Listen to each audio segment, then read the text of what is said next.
ॐ श्रुतिस्मृतिपुराणानाम् आलयं करुणालयं नमामि भगवत्पादं शङ्करं लोकशङ्करं शङ्करं शङ्कराचार्यं केशवं बादरायणं सूत्रभाष्यकृतौ वन्दे भगवन्तौ पुनः पुनः। ईश्वरो गुरुरात्मेति मूर्तिभेदविभागिने व्योमवद्व्याप्तदेहाय दक्षिणामूर्तये नमः। नारायणं समारम्भां शङ्कराचार्यमध्यमाम् अस्मदाचार्यपर्यन्तां वन्दे गुरुपरम्पराम्। नमस्ते शारदे देवी काश्मीरपुरवासिनी त्वामहं प्रार्थये नित्यं विद्यादानं च देहि मे। ब्रह्मस्वरूपा परमा ज्योतिरूपा सनातनी सर्वविद्याधिदेवी या तस्यै वाण्यै नमो नमः। सच्चिदानन्दरूपाय विश्वोत्पत्त्यादिहेतवे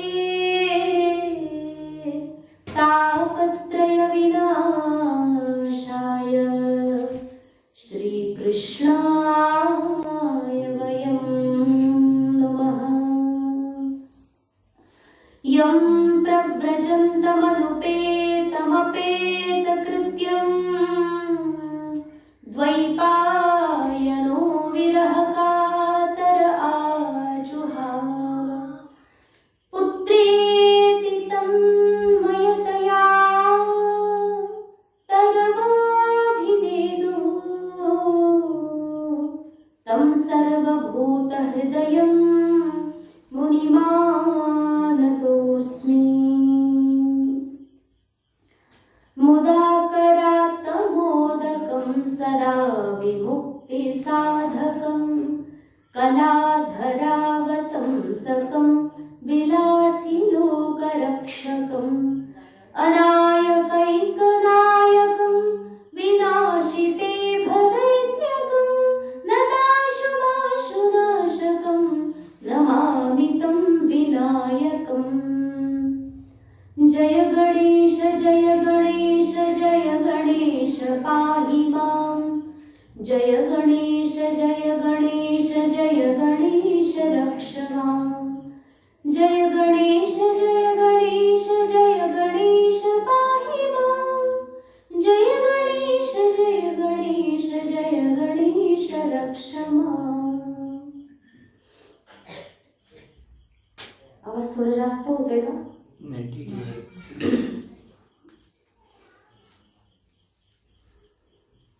श्रीमद भागवत सत्संग आणि या सत्संगामध्ये काल आपण सगळ्यांनी ऐकलं होतं की दुसरा स्कंध जो आहे या ठिकाणी सुरू झाला.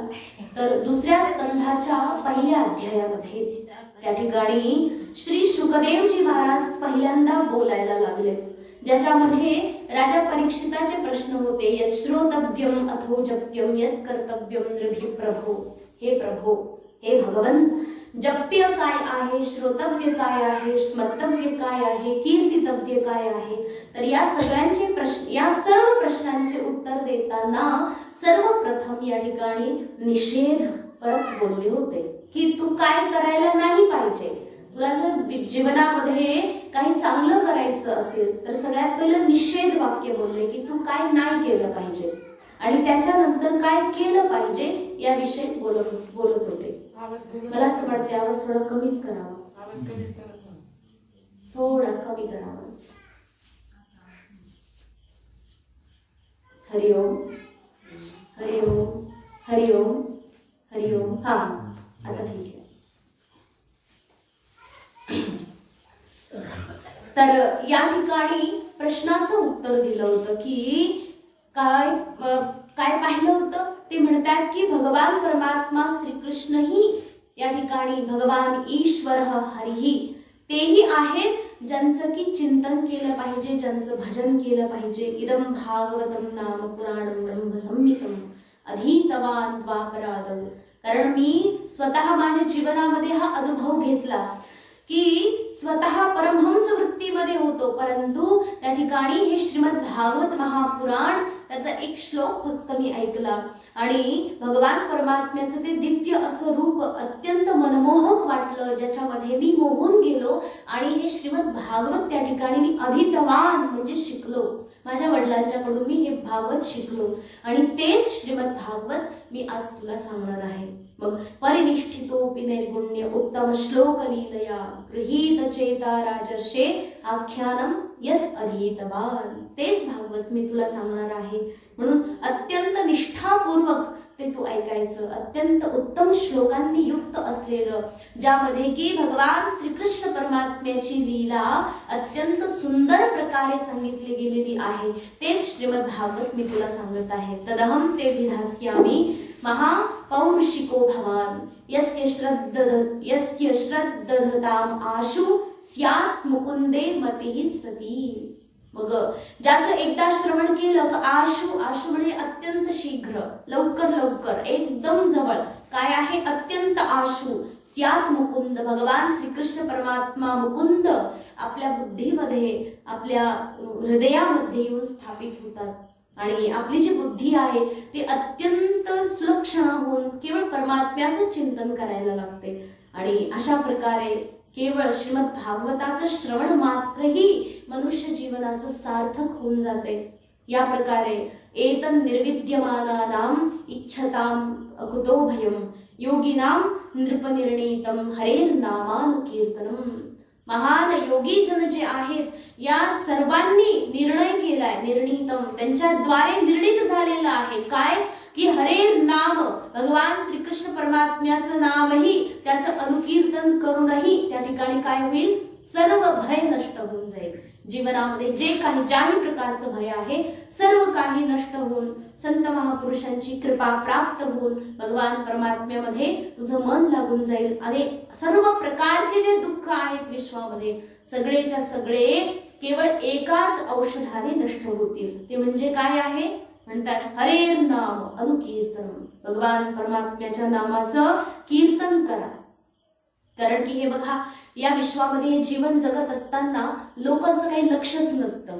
कारण की समजा तुम्ही कुठे निघाले, एखाद्या बसमध्ये बसले बरं का, एखाद्या शहरामधून एखादी तुम्ही बस पकडली, समजा पुण्यामध्ये होते तुम्ही आणि बसमध्ये बसले आणि बसमध्ये बसल्यानंतर कंडक्टरने विचारलं तुम्हाला की बाबा तिकीट कुठलं पाहिजे तुम्हाला, तुम्ही काय म्हटले, काय तुमच्याकडे जे असेल ते द्या. माझ्याकडे सगळं तिकीट मिळतंय. ही बस पुण्यातून निघाल्यानंतर ही नगरला जाते, बीडला जाते, नाशिकला जाते, कुठेही जाते ही बस. तर नेमकं तुम्हाला कुठे उतरायचंय, आपण काय म्हणू, काय नाही तुम्हाला जे वाटेल ते तिकीट काढून द्या. मग असं चालतं का? ज्या माणसाचं लक्षच नाही त्याच्या प्रवासाला काही अर्थ आहे का? असा निरर्थक प्रवास केला तर तो त्याच्या गंतव्याला कधी पोहोचणार आहे? मग आपल्या जीवनामध्ये सुद्धा आपण जन्माला आलोय ना, आणि जन्माला आल्यापासून तर मृत्यूपर्यंतच जे आयुष्य आहे हा एक प्रवास आहे. आणि या प्रवासाला आपण विचारलं पाहिजे किंवा तुम्ही निघाले प्रवासाला, आपण जायचं कुठे? आपण काय म्हणू, काही नाही तुम्ही जिथे घेऊन जाणार तिथे जाऊ आम्ही. आणि असंच चाललंय अगदी. आपले आई वडील, मोठे वडील धारे लोक असतात ना विश्वामध्ये, सगळे काही म्हणजे आपले भाऊ बंध जे काही असतात, समाज याला जे आपण म्हणतो, या समाजाने आपल्याला जे लक्ष दाखवलं मग ते जिथे घेऊन जातील तिथे आपण जातोय. मग आपलं व्यक्तिगत असं काही लक्ष नाहीये. इथे आल्यानंतर हे सगळे प्रवासी आपल्याला भेटलेले आहेत। इथे कोणी आपलं होतं का आधी? जसं बसमध्ये बसल्यानंतर आपले ते सगळे सोबत जे असतात ते तेवढ्या काळापुरते फक्त आपल्याला मिळालेले सोबतीचे प्रवासी आहेत, ते पण आपल्यासारखेच कुठेतरी उतरणार जाणार। मग असे एखादा जवळच उतरून निघून जातो, एखाद्याचा प्रवास लांबचा असतो, मग त्याच्यामध्ये जशी ही बस आहे, हे संसार जे आहे ते बस आहे, त्याच्यामध्ये आपण सगळे प्रवासी एक एक करून चढत जातोय बघा। त्या बसमध्ये, प्रवासाच्या बसमध्ये जसा एखादा प्रवासी चढला आणि एखादा उतरला, तर एखादा चढला म्हणून आपण खुश होत नाही, उलटा अरे कशाला गर्दी झाली आणि जर एखादा उतरला तर का गेला हा, नाही उतरायला पाहिजे होतं ह्याने, असं म्हणतो का? का बरं नाही म्हणत? त्याच्यावर आपला मोह नाहीये, तो उतरला काय चढला काय आपल्याला काय फरक पडतोय। तशीच ही संसाराची बस आहे, आपल्या आयुष्यामध्ये हे सगळे सोबत असणारे प्रवासी लोक आहेत। मग याच्यामध्ये अचानक कोणीतरी चढतंय, अचानक कोणीतरी उतरूनही जातंय, म्हणजे ते कायमचं जातं ना। अचानक उतरलं तिथे आपण हा दुःख करतो, हाय गेला गेला गेला, अरे तो तुझ्यासारखा प्रवासी होता, तो या प्रवासामध्ये फक्त आपल्याला सोबतीला आलेला होता आणि मुळात आपल्याला आपलं गंतव्य माहित नसतं, आपल्याला कुठे पोहोचायचं हे माहित नसतं, त्याच्यामुळे हा प्रवास कुठेतरी अर्धा राहतो। आपल्याला जायचं होतं कुठेतरी चांगल्या ठिकाणी, पण ते आपल्याला माहितच नाहीये कुठे जायचं। मग असा अत्यंत अलक्षित प्रवास इथे सांगितलंय, किम प्रमत्तस्य बहुभिः परोक्षैर हायनैरिहं वरं मुहूर्तं विदितं घटेत श्रेयसे यतः। खूप सुंदर आहे बरं ही गोष्ट, आपल्या सगळ्यांच्या जीवनामध्ये अंगीकारण्याजोगी आहे। म्हणतात की किम प्रमत्तस्य बहुभिः, अहो एका प्रमत्त म्हणजे अत्यंत उन्मत्त झालेला माणूस, वासनेमध्ये आकंठ डुबलेला, लिप्त झालेला माणूस, त्याने 100 वर्ष जरी आयुष्य जगले तर काय त्याचा उपयोग आहे? एवढं जगूनही काय उपयोग आहे का? त्याच ऐवजी तुम्ही लक्ष ठेवून एखादा मिनिटभर जरी जगलात तरीही आयुष्य पुरेसं आहे बघा। तुम्ही जर अलक्षित आयुष्य 100 वर्ष जगा, काही लक्षच नाही त्या आयुष्याचं, नुसतं जन्माला आलाय, वाढलाय आणि मेला म्हणजे जगतोय चाललाय, या प्रकारचं जे आयुष्य आहे या जगण्याला काहीही अर्थ नाही। त्याच ऐवजी जर तुम्ही 5च वर्ष जगा, 5 वर्षामध्ये जर तुम्हाला कळलं की माझ्या जीवनाचं खरं लक्ष काय आहे आणि त्या लक्ष्याच्या वेगानं, त्या ओढीनं वेगामध्ये तुम्ही धावत त्याच्यापर्यंत पोहोचण्याचे प्रयत्न करतात, हे खूप उत्तम आयुष्य आहे बघा। तुम्ही लक्ष्यापर्यंत पोहोचाल ती पुढची गोष्ट आहे, परंतु त्याच्यापर्यंत पोहोचण्याकरता तुमचे प्रयत्न तर चालू आहेत ना, ही फार उत्तम गोष्ट आहे। मग असं लक्ष ठेवून जगलेलं जे आयुष्य आहे ते अत्यंत फार उत्कृष्ट आहे, नाही अलक्षित। परोक्षैहि हायनैरिह, म्हणजे अगदी हाय करत जगण्यामध्ये काहीही अर्थ नाहीये। म्हणून म्हणतात की एक वरम मुहूर्तम विदितम घटेत श्रेयसे यतः। वरम मुहूर्तम, एक मुहूर्त, एक क्षण जरी तुम्ही चांगल्या प्रकारे जगलात तरीही तो श्रेष्ठ आहे, अत्यंत उत्तम आहे बघा।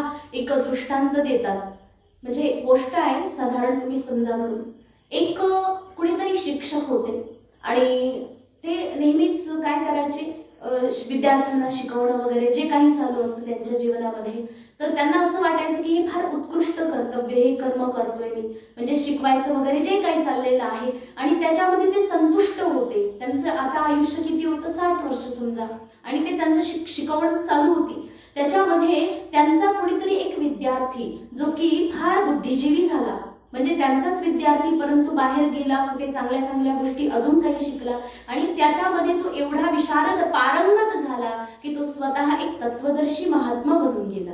आणि कालांतराने तो त्या गावामध्ये आला, म्हणजे की चला आपलं गाव आहे, आपले गुरुजी होते, त्यांनी आपल्याला शिकवलेले, चला जाऊन एकदा भेट त्यांना देऊ। आणि हे महाराज जे संन्यासी, आता ते विद्वत वरिष्ठ झालेले, तत्ववेत्ता झालेले, ते गेले त्या गुरुजींच्याकडे जे शिकवणारे होते। मग त्यांच्याकडे जाऊन थोडा वेळ गप्पा वगैरे मारले, चर्चा केली, तर त्या चर्चेच्या शेवटी असं निर्णित झालं की ते गुरुजी काय म्हटले, हे बाळा तू आज आलास बरं झालं, परंतु तू यायलाच नाही पाहिजे होतं माझ्याकडे, कारण की मी माझं जे जीवन जगतो याच्यामध्ये मी संतुष्ट होतो, मी समाधानी होतो की मी जे करतोय हे मी उत्तम करतोय, याच्यापेक्षा चांगलं जीवन नसतं हे मला आतापर्यंत माहित होतं, परंतु तू आला आणि तुझ्याकडच्या चांगल्या ज्या काही चार 10 गोष्टी आहेत त्या सगळ्या मी ऐकल्यात आणि आता मी भ्रमित झालोय की मी आतापर्यंतचं जीवन फार म्हणजे कसं तरी जगलोय आतापर्यंत, इथून पुढे मला आणखी चांगलं सुखाचं जगू दे, जे मी 10 वर्ष जगणार आहे ते मला चांगलं जगू दे.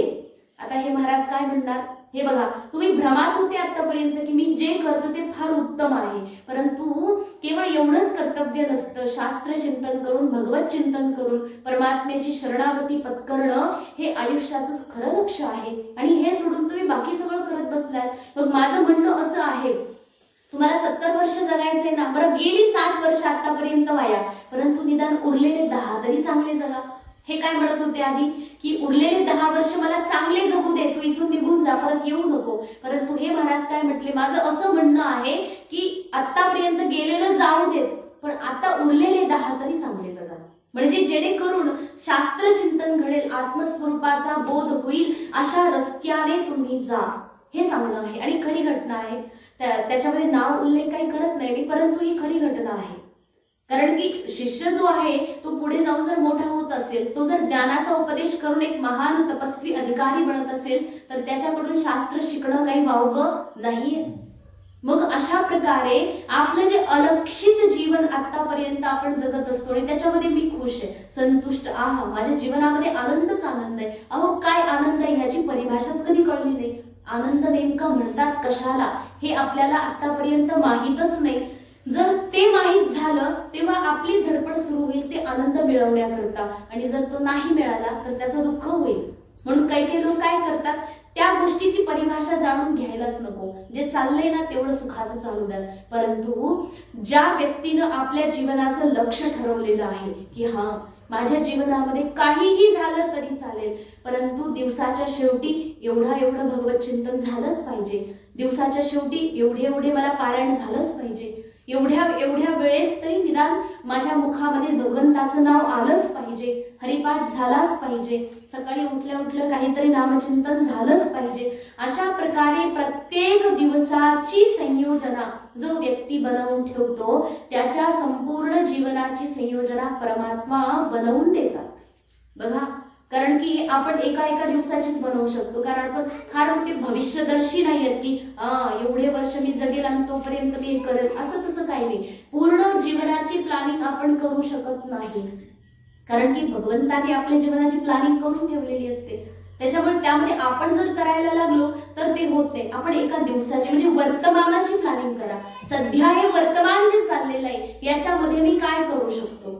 परंतु व्यक्ती जो आहे कसा आहे, प्रमाद म्हणजे असावधान, म्हणजे आपण म्हणतो ना काय करायचं, दीर्घसूत्रिता याच्यामधून येते की जे काम मला आज करायचं होतं ते काय म्हणतो मी, जाऊ दे काही नाही, वेळ आहे आपल्याकडे भरपूर, उद्या केलं तरी चालतंय, काही हरकत नाही.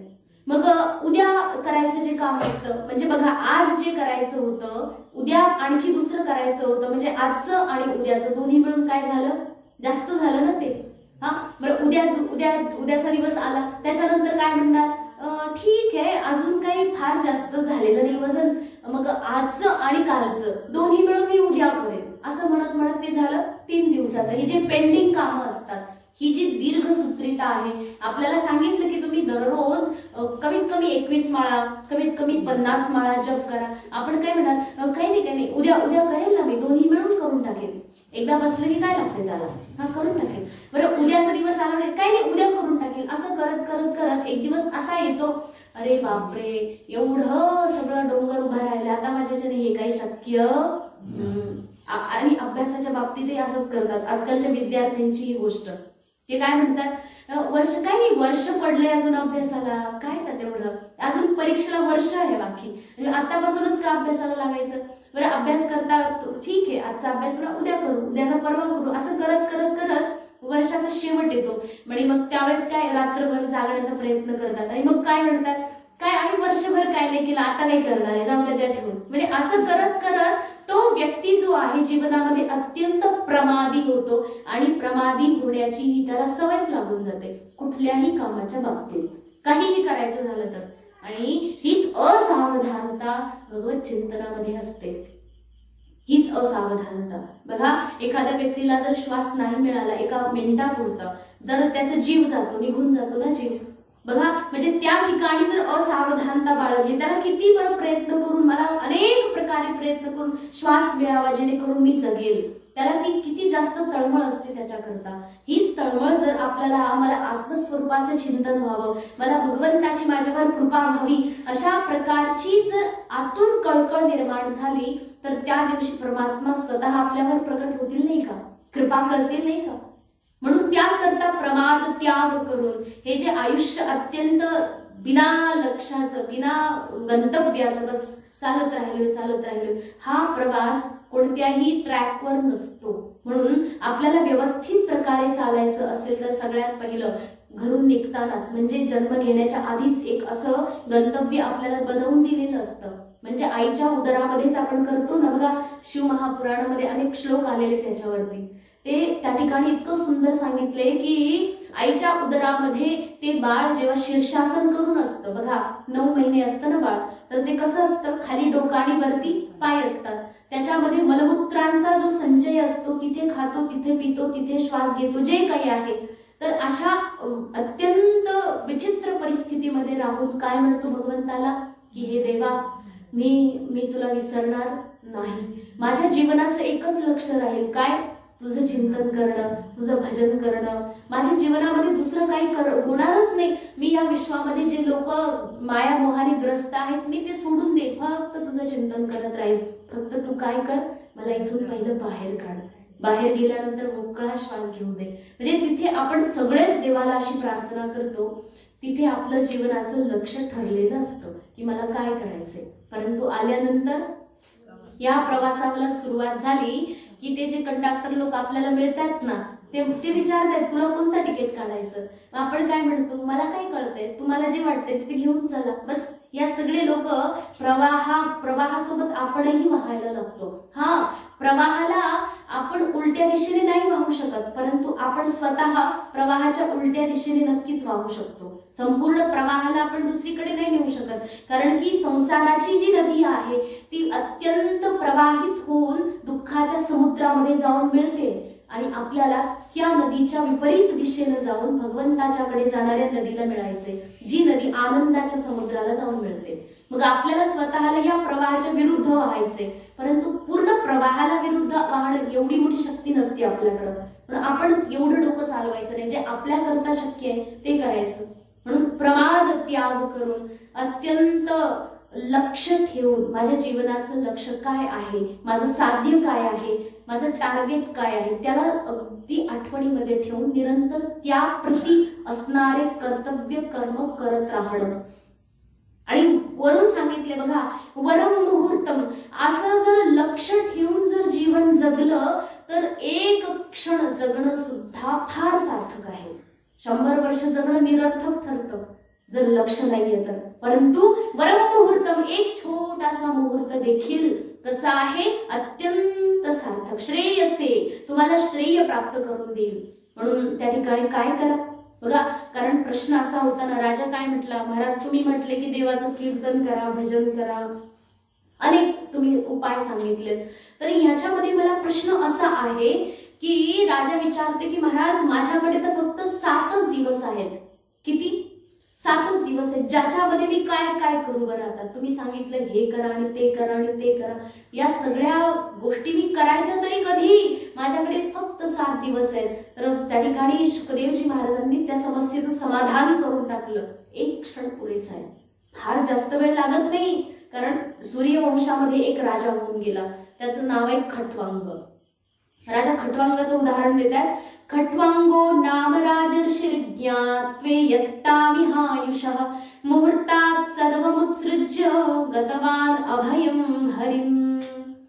त्या ठिकाणी असं झालं, राजा खट्वांग जे होते ते फार योद्धा पराक्रमी होते, शूरवीर होते. सूर्यवंशामध्ये, सूर्यवंश म्हणजे ज्या वंशामध्ये भगवान श्रीरामांचा आविर्भाव झाला तोच सूर्यवंश. त्या सूर्यवंशामध्ये राजा होऊन गेला खट्वांग, पराक्रमी राजा होता.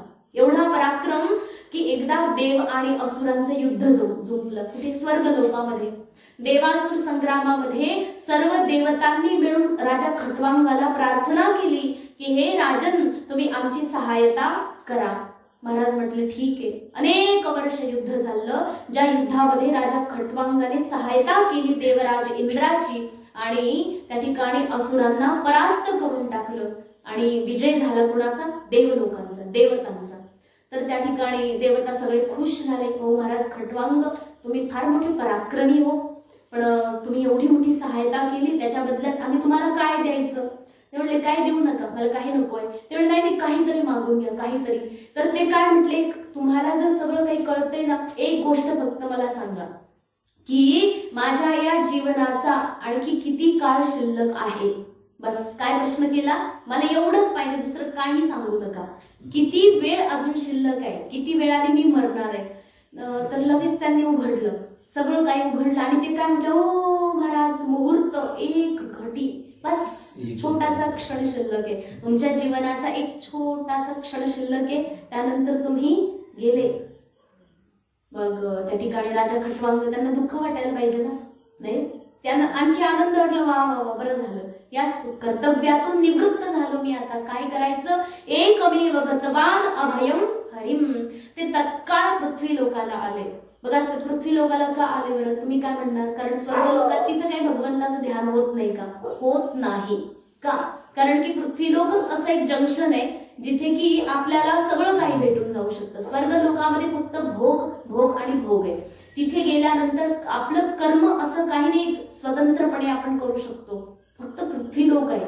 जसं एखादं जंक्शन असतं, ज्या ठिकाणी गेल्यानंतर आपल्याला कोणते भारतामध्ये कुठेही जायचं असेल तर तिथं जाणारी रेल्वेगाडी आपल्याला भेटून जाते. तसंच एक पृथ्वीलोक एक जंक्शन आहे. इथे आल्यानंतर मनुष्य जन्माचं इथे कर्म केल्यानंतर आपल्याला ज्या लोकाला जायचे, जिथे जायचे, नरकाला जायचे तर नरकाला जाणारी गाडी आपल्याला इथेच भेटते. स्वर्गाला जायचे तर स्वर्गाला जाणारी गाडी इथेच, पितृलोकाला जाणारी गाडी इथेच, मोक्ष मिळवून देणारी गाडी सुद्धा इथेच आहे. अर्थात पृथ्वीलोक जे आहे ते अत्यंत धन्य आहे. मग त्या ठिकाणी राजा खट्वांग तत्काळ पृथ्वी लोकाला आले आणि त्यांनी काय केलं? लगेच सगळं काही त्याग करून एका क्षणापुरतं, बघा, आपल्या संपूर्ण इंद्रियांना, आपल्या मनाला, अंतःकरणाला, आपल्या अंतर्मुख वृत्तीमध्ये स्थिर करून एकनिष्ठ होऊन त्या भगवान परमेश्वराचं एकाग्रतेनं चिंतन केलं, मनन केलं आणि त्या काळामध्ये त्यांचा मृत्यू झाला तर मोक्ष मिळाला, भगवत प्राप्ती झाली. बघा, अंतिम क्षणामध्ये किती वेळ लागला? क्षणार्ध. कारण अर्धा क्षण तर त्यांचा खाली येण्यातच गेला होता. उरलेला अर्धा क्षण ज्याच्यामध्ये, कारण शास्त्र सांगते की तुम्हाला ज्ञान होण्याकरता वेळ लागत नाही. कारण ज्ञान जशी आपली पापणी लावते तेवढ्या वेळातच आत्मस्वरूपाचं ज्ञान होऊन जातं. परंतु हे सगळे एवढे वर्ष कसरत का करावी लागते? कारण की बघा, 1 वर्ष परीक्षा देण्याकरता अभ्यास करतो, 10 वर्षही लोक अभ्यास करतात. समजा एखादी IAS ची तयारी करतात, 10-15 वर्ष अभ्यास करायचा. ही कसरत आहे सगळी. आणि त्यांना फक्त 2-3 तास जो वेळ दिलेला असतो तेवढ्या वेळामध्ये त्यांना ते संपूर्ण काय अभ्यास केला 10 वर्षाचा तो लिहून दाखवायचा आहे. मग त्याच्यानंतर परिणाम ठरतोय. बघा, म्हणजे ही जी परिश्रमाची गरज आहे ती कशा करताय? कशा करताय? फक्त आपल्याला अंतःकरणामध्ये त्या ज्ञानाला पचवण्याची तयारी करण्याकरता आहे. हे जे आपल्या अंतःकरणात जमलेला धूळ, मळ जो आहे, चित्तामध्ये जमलेला मल विक्षेप आणि कारण, मल विक्षेप जो दोष आहे, आवरण आदी, याला पूर्णतः नष्ट करण्याकरता त्या ठिकाणी आपल्याला कर्म करण्याची गरज आहे. म्हणून कर्म तोपर्यंत करायचे, परंतु ज्ञान मिळवण्याकरता एक क्षणही पुरेसा आहे. फक्त त्याकरता तुम्हाला अंतर्मुख वृत्तीने भगवंताचं एकाग्रतेनं ध्यान करावं लागेल. तावप्येतर कौरव्य सप्ताहम म्हणून म्हणतात. हे बघ राजा, तू म्हणतो माझ्याकडे 7 दिवस आहेत. अरे, खट्वांग राजाचं उदाहरण जर घेतलं तर एका क्षणामध्येच त्याला मोक्ष मिळालेला आहे. तुझ्याकडे तर 7 दिवस आहेत. 7 दिवस म्हणजे काही कमी नाही. सप्ताह आहे, सप्ताहम जीवतावधी. तुझा जिवंत जगण्याचं शाश्वती आहे. उपकल्पयत सर्वम तावद्यत सांपरायकम. म्हणून हे राजन, मी सांगतो, कारण की सप्ताहापर्यंत तू काहीही करू शकतो. म्हणून अंतिम क्षणामध्ये मृत्यूच्या पूर्वी माणसाने काय केलं पाहिजे ते सगळंच्या सगळं तू कर. अशा प्रकारे हा उपदेश या ठिकाणी दिला. मग काय करायला पाहिजे महाराज, तेही तुम्ही सांगा, आम्हाला तर काहीच माहित नाही. मग आता सांगताय काय करायला पाहिजे. अंतकाले तू पुरुष आगते गद साध्वसः छिंद्यात असंग शस्त्रेण स्पृहां देहेनु ये चतम. एक सुंदर असं शस्त्र सांगितले. त्या शस्त्राद्वारे तुम्ही काय करायचं म्हटले, आपल्या अंतिम जो अंतकाळ येणार आहे त्याला व्यवस्थित बनवायचं. अंतकाले जसा अंतिम दिवस आपल्या जवळ आला, अंतिम क्षण जवळ आला, तर त्या व्यक्तीनं काय करायचं, छिंद्यात म्हणजे छेदन करायचं. कशानं छेदन करायचं, एक शस्त्र तुमच्या हातामध्ये देतो म्हटले, त्या शस्त्राने छेदन करायचं. हो काय छेदन करायचंय म्हणतात, देहेनु ये छतम, या देहाप्रती म्हणजे माझ्या प्रती, म्हणजे हे मी आहे आणि मला जे काही गरजेचं आहे हे सगळं माझं आहे. म्हणजे मी आणि माझं, अर्थात ममत्व आणि अहमत्व. मी म्हणजे अहंकार आणि तू म्हणजे माझ्या शेजारी जे काही आहे ते सगळं माझं, अर्थात ममत्व. अहमत्व आणि ममत्व या दोन्हीही पाशाला काय करायचं, छेदन करायचं. छिंद्या कशाला छेदन करायचं म्हणतात, शस्त्राने. कोणतं शस्त्र आहे ते म्हणतात, असंग शस्त्रेण. असंग शस्त्र बघा, असंग म्हणजे काय, संग नाही त्याला म्हणतात असंग. ज्याचा संग नाहीये, शास्त्र तर सांगते संगती करा, कोणाची संत संगती करा, परंतु संग सोडा इथे म्हटलेलं, असंग राहा. तर कोणापासून असंग राहायचंय आणि कोणाचा संग करायचा याचा विवेक आपल्याला कळला पाहिजे. तर इथे म्हणतं असंग शस्त्र. तर असंग शस्त्र जे आहे ते वैराग्याचं आहे. अर्थात या संपूर्ण विषयांच्या प्रती आपल्या मनाने जी संगती केलेली आहे, ही गोष्ट मला पाहिजे आहे, त्याच्याशिवाय माझं काहीही होऊ शकत नाही, याच्याशिवाय माझं जीवनच अगदी जगणं कठीण आहे. या सगळ्या गोष्टींच्या प्रकारे जे मनामध्ये या सर्वांनी घर करून ठेवलेलं आहे याला दूर करा. याच्या संगतीमुळे खरं तर ना आपण मनोमयी सृष्टी तयार करून ठेवतो. ते शेख चिल्लीचं उदाहरण तुम्ही कदाचित ऐकलं असेल, शाळेमध्ये शिकवलं होतं आम्हाला, की तो शेख चिल्ली जो आहे ना त्याच्याकडे काही सामर्थ्य नव्हतं. त्याने एक कुठेतरी घर पाहिलं, छान बंगला आहे, छान सुंदर स्त्री आहे त्याच्याकडे, छान छान लहान लहान पोरं आहेत. त्याला असं वाटलं आपलंही असं असतं तर, आणि याच्याकडे तर काहीच नाही. तो घरी गेला आणि मग म्हटलं काय करायचं. मग एका ठिकाणी गेला, त्याने पीठ गोळा करून आणलं होतं. पीठ गोळा करून आणलं आणि एका खुंटीवर ते माठामध्ये बांधून ठेवून दिलं. खाली त्याची एडी वाकडी ती खाट होती, त्याच्यावर पडला आणि पडल्या पडल्या मनात विचार करू लागला की हे जे पीठ आहे हे मी उद्या बाजारात विकून टाकेल आणि ते येणारे जे पैसे आहेत त्याच्या बदल्यामध्ये मी आणखी जास्त पीठ घेईल, ते विकून टाकेल, त्याच्या बदल्यात म्हणजे त्याने बाजार मांडला. हे मनात सुरू आहे. माझ्याकडे खूप पैसे आले, त्याच्यानंतर मी ही वस्तू घेतली, हा उद्योग मांडला, तो धंदा केला, मोठं घर बांधलं, बंगला बांधला. आणि आता ते बंगला बांधल्यानंतर आजकाल मुलगी देतातच म्हणतात, आणि फार सुंदर मोठ्या घरची मुलगी पण भेटली त्याला बरं का महाराज. तर त्याने ही सुरू केली युक्ती सगळी आणि विवाह झाला, पुत्र झाला, घोड्याचा मोठा व्यापारी झाला. हा घोड्याचा व्यापारी झाला आणि एकदा असं झालं की त्याचा जो छोटा मुलगा होता तो त्या ठिकाणी घोड्याच्या जवळ गेला आणि घोड्याच्या जवळ गेल्यानंतर त्याला काय कळतंय ना बाळाला. मग ह्या शेख चिल्लीला भयंकर राग आला पत्नीचा, म्हणे तुला कळत नाही, एवढ्या छोट्याशा बाळाला घोड्याजवळ कुशाल घेऊन गेला आणि ते त्याच्याजवळ गेलं, तुला लक्ष देता येत नाही. याला राग आला, पत्नीला एक जोरात कानाखाली मारली. तेवढ्यात त्याने ती कानाखाली कोणाला मारली, त्या माठाला. माठ फुटून गेला, त्या पीठ सगळं पसरलं. ही सगळी काही फक्त मनोमयी सृष्टी होती, त्याची मनात रचलं होतं, असं वास्तव्यात काहीही नव्हतं. काव्य शास्त्र विनोदेन काल गच्छन्ति धीमतां व्यसनेन च मूर्खाणां निद्रया कलयेन वा. किंवा शास्त्र सांगतं ना की तुम्ही म्हणजे समजा एखादा झोपलेला काय म्हणतात भूक लागली त्याला, फार भुकेनं व्याकुळ झाला एखादा वाघ आणि गुफेमध्ये बसलेला आहे आणि म्हटला की आता हरिण येईल आणि माझ्या तोंडात पडेल, असं जर विचार करत राहिला, छान हरणाची काय म्हणतात जी मांस आहे त्याला खाण्याकरता जी चव लागते त्या चवीची जर आठवण करून करून करून जर त्यांनी तसंच राहिला तर काही पोट भरणार नाही ना. मग काय करावं लागेल, त्याला पळावं लागेल, धावावं लागेल, शिकार करावी लागेल. उद्यमेन हि सिद्ध्यन्ति कार्याणि न मनोरथैः नाही सुप्तस्य सिंहस्य प्रविशन्ति मुखे मृगा. उद्योग केल्याशिवाय तुमच्याकडे होणारं जे कार्यसिद्धी आहे ते कधीच होऊ शकत नाही. मनोरथ फक्त मनामध्ये मनोमय सृष्टी बनवली तर काहीच होणार नाही. उलट जे चांगलं चाललंय ना ते माणूस बिघडून जाईल. जे चांगलं चाललंय त्याच्यामध्येही बाधा निर्माण होईल.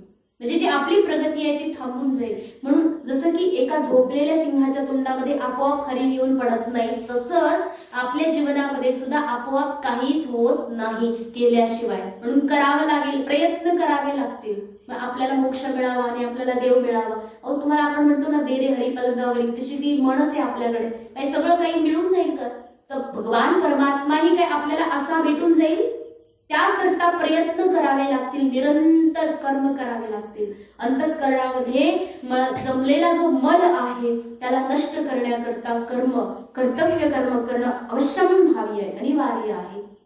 म्हणून हे राजन, जोपर्यंत तू आता 7 दिवस सप्ताह जीवितावधी आहे तर या अंतिम क्षणामध्ये असंग शस्त्राचा त्या ठिकाणी अंगीकार कर. कारण की वैराग्य ही एक असं शस्त्र आहे जो की मनुष्याला निर्भय बनवतं. कारण की मृत्यू जवळ येणारे याच्या भीतीपोटीच ना त्या माणसाला सोऱ्याचा घासही कडूच लागेल. कारण की मरण येते. एखाद्या माणसाला 4 दिवसांनी फाशी मिळायची, त्याला आज तुम्ही किती छान छान व्यंजन खाऊ घाला, त्याला काही ते गिळतील का? कारण का 4थ्या दिवशी फाशीच मिळणार आहे. तुम्ही आज त्याला काही पण खाऊ घाला, 4थ्या दिवशी फाशी फिक्स आहे, हे त्याला माहीत आहे.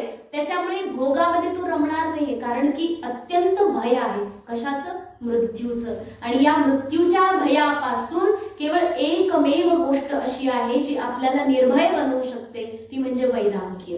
प्रत्येक गोष्टीपासून विगत राग, अनुराग, आसक्ती जी आहे ती एका वस्तूप्रती, एका विषयाप्रती, व्यक्तीप्रती आपली अशी काही जडून गेलेली असते. ती आसक्ती मुळासकट नष्ट होणं म्हणजेच वैराग्य आहे. आणि हे फक्त मला इथेच नाहीये, या लोकामध्ये मला सुख मिळावं असं नाही, तर मला स्वर्ग मिळावा, मेल्यानंतरही मला चांगलं मिळावं अशी सुद्धा अपेक्षा मनात नसावी. याला म्हणतात वैराग्य. म्हणजे इह आणि अमूत्र म्हणजे हे तर नाहीच नाही, परलोकी सुद्धा मी सुखी राहावा अशी माझी अपेक्षा नाही. या प्रकारचे जे वैराग्य आहे असंग, तोच व्यक्ती असंग राहू शकतो आणि तोच कायमचं सुख मिळवू शकतो. अशा प्रकारे देहाप्रती म्हणजे माझं जे शरीर आहे बघा, बाकीच्या गोष्टींप्रती माणूस थोडासा वैराग्य घेऊ पण शकतो, परंतु शेवटी देह जो आहे ना अत्यंत जवळ आहे, आपल्या जवळचा आहे. काही केलं तरी याच्यापासून आपण दूर नाही जाऊ शकत. जोपर्यंत शरीर सोडत नाही म्हणजे आपला मृत्यू होत नाही तोपर्यंत हा साथीदार आहे. याच्या प्रती का होईना माणसाची संवेदना निरंतर बनवून राहते.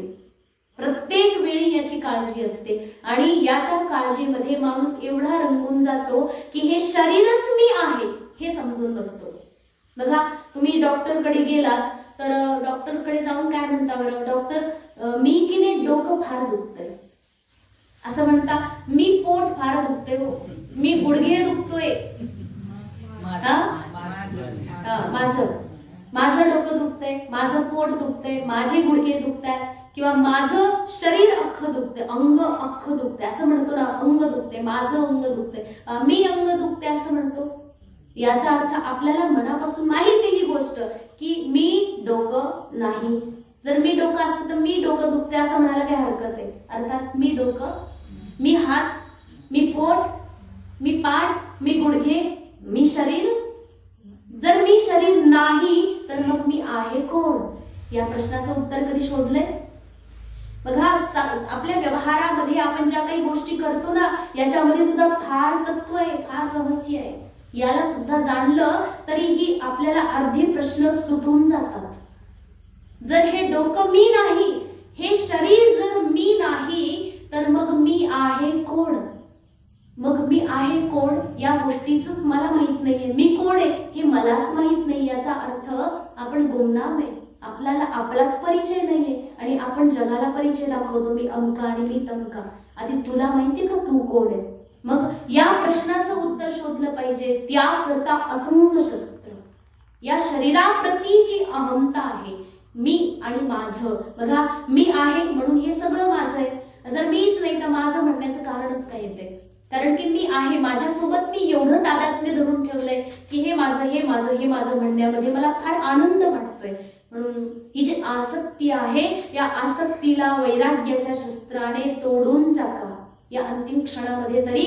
कारण की या प्रश्नाचं उत्तर जर मिळालं नाही, बघा असा एक प्रश्न आहे की तो सोडवावाच लागतो. असं नाहीये की 10वी तुम्ही नापास झाले काय फरक पडतो, त्याच्यापासून काय पडलंय, परत परत परीक्षा द्यायच्या, हा ठीक आहे. परंतु नाहीच होत पास एखादा, तर काय उपाय त्याला, काही हरकत नाही.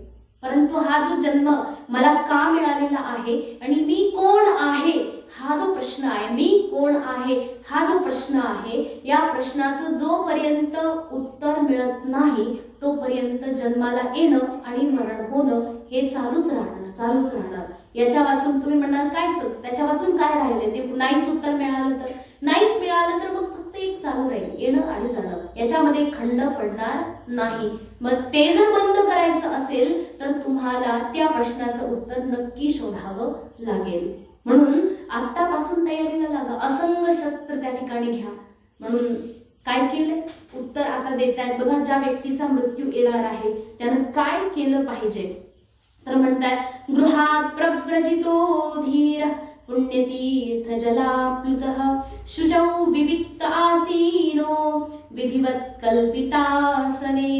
म्हटले शुचौ देशे गृहात प्रव्रजितो, घर सोडून निघा. म्हणजे मनामध्ये जे घर आहे ते तर त्यागा, आणि शक्य असेल तर घरच त्याग करून द्या. कारण की बघा घरामध्ये राहिल्यानंतर घरामधले संस्कार आपोआप डोक्यात घुसतात. हे खरं आहे.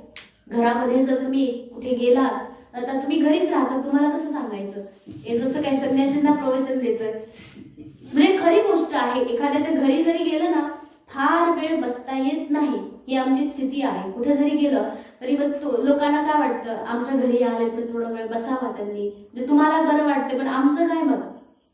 हा बरोबर आहे ना, तुमच्या आनंदाकरता संन्यासी लोकांनी तुमच्या घरी बसावं, परंतु त्यांचा आनंद तुमच्या घरी बसून जातोय त्याचं काय. कारण की ही खरी गोष्ट आहे. संत महापुरुष आपल्या मस्तीमध्ये रमत असतात, भजन करतात किंवा त्यांना जे करायचं ते करतात. पण एखाद्याच्या घरी गेल्यानंतर त्याचे तिथे फिरणारे जे वेब्स असतात ना, काय म्हणतात, तिथे सूक्ष्म जे काही संस्कार असतात तुमच्या वाणीमधून पसरलेले, तुमच्या कर्मामधून पसरलेले. बघा आपले जे सूक्ष्म संस्कार आहेत ना, चारही दिशांनी घेरे मारत असतात. तुम्ही जर अखंड नामचिंतन करताय तर ते संस्कार सर्वत्र पसरताय. जर तुम्ही शिव्या देताय तर ते संस्कार सर्वत्र पसरताय. मग तुमच्या घरामध्ये सगळे लोक असे नाही का फार सज्जन आहेत, तुम्ही एक जण फक्त देवाचं नाव घेताय, बाकीच्यांचं काय करायचंय. घरामध्ये तेच संस्कार पडलेले असतात आणि नकळत ते आपण आपल्या सदाचरणामधून जरी आपण किती प्रयत्न केला तरीही ते संस्कार आपल्यामध्ये जास्तीत जास्त पडतच असतात. म्हणून वृद्धावस्था जेव्हा आली ना, निदान चौथी अवस्था ज्याला म्हणतो, तर त्यावेळेस तरी निदान काय करायचं, घरापासून थोडं अंतर ठेवायचं. तुमचं घरामध्ये काय फार काम गुंतून राहिलं नाही, त्यांचं जे काम आहे ते तुमच्या वाचून काही खुंटलेलं नाहीये. म्हणून जास्तीत जास्त वेळ पूर्णच घर नका सोडू, परंतु समजा आली वारी, गेले वारीला निमित्त साधून आली ही वारी, गेले वर्षातून कमीत कमी 7-8 महिने तरी बाहेरच राहा. कारण की घरामध्ये जे संस्कार आहेत ना, ते संस्कार आपल्याला फार बाधक आहेत. पण बाहेर गेल्यानंतर असेच सगळे कुसंस्कारी लोक भेटले तर मग आणखीच वाट लागेल, तसंही नको व्हायला. म्हणून काय करायचं, एखादा आश्रम आहे, गुरु आहेत आपले, सत्संग जिथे निरंतर चालू आहे, जिथे निरंतर भगवत नाम चिंतन धून चालू आहे, अखंड नाम, अशा ठिकाणी तर अवश्य गेलं पाहिजे, काहीतरी सेवा दिली पाहिजे आपल्याकडून. मग अशा प्रकारे जिथे वातावरण पोषक आहे अशा ठिकाणी जायचं, गृहे त्याग करून. आणि विशेष करून सांगितले पुण्य तीर्थ जलाप्लुत, म्हणजे पुण्यक्षेत्र जे आहे, तीर्थक्षेत्र आपण ज्याला म्हणतो, आळंदी, पंढरपूर, काशी, प्रयाग आदी आदी जे काही तीर्थक्षेत्र आपल्याला वाटतात, तर जलाप्लुत ज्या ठिकाणी की नदी वाहते. मग बघा प्रत्येक तीर्थामध्ये नदी आहे, पवित्र नदी कोणती तरी नक्कीच आहे. तर नदीमध्ये जाऊन तुम्ही स्नान करा. स्नान करून बाहेर आल्यानंतर शुचिर्भूत व्हा म्हटलेले ना, स्वतः शुद्ध व्हा. जिथे तुम्हाला बसायचे ती जागाही शुद्ध करा.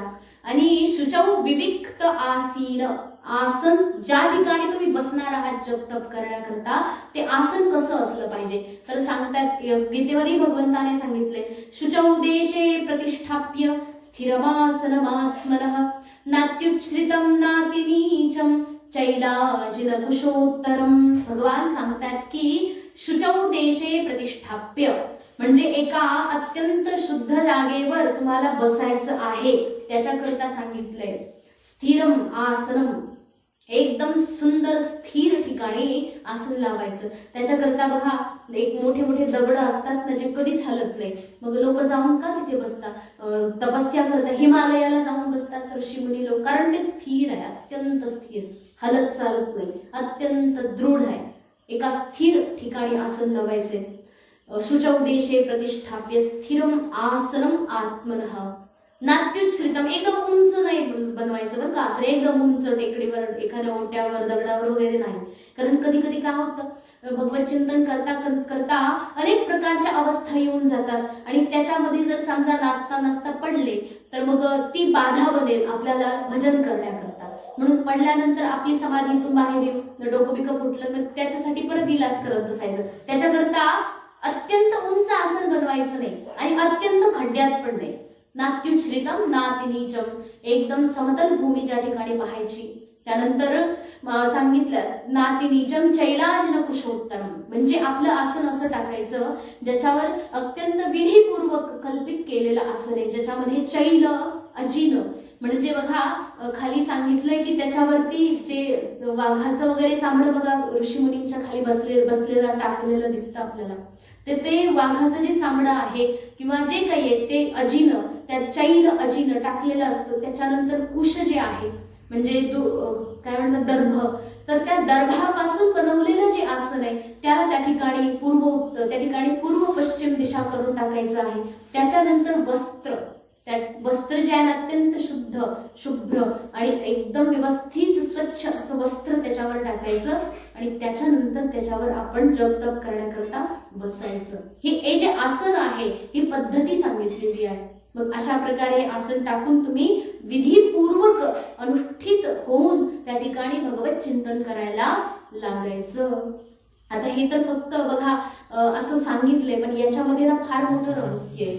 शुचौ म्हटले ना अत्यंत शुद्ध फक्त काय मग तुम्ही बाहेरच्या गोष्टीला करणार का, अंतर्मुख वृत्ती शुद्ध व्हावी याची इथे आपल्याला सगळ्यात पहिला दिलेला उपदेश आहे.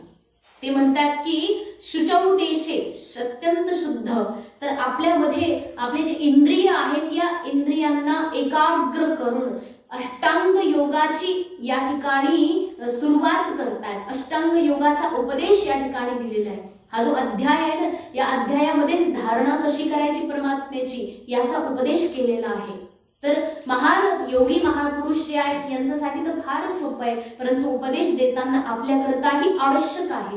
म्हणून सांगितले यम नियम आसन प्राणायाम प्रत्याहार धारणा ध्यान आणि समाधी असे जे अष्टांग योग आहेत याचा इथे उपदेश आहे. तर धारणापर्यंत कसं पोहोचायचं याचा उपदेश दिलेला आहे.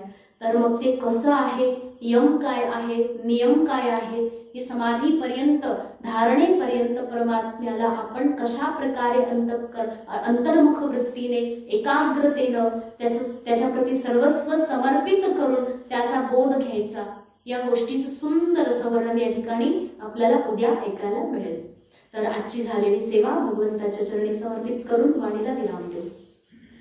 ओम पूर्णमद पूर्णमिदं पूर्णा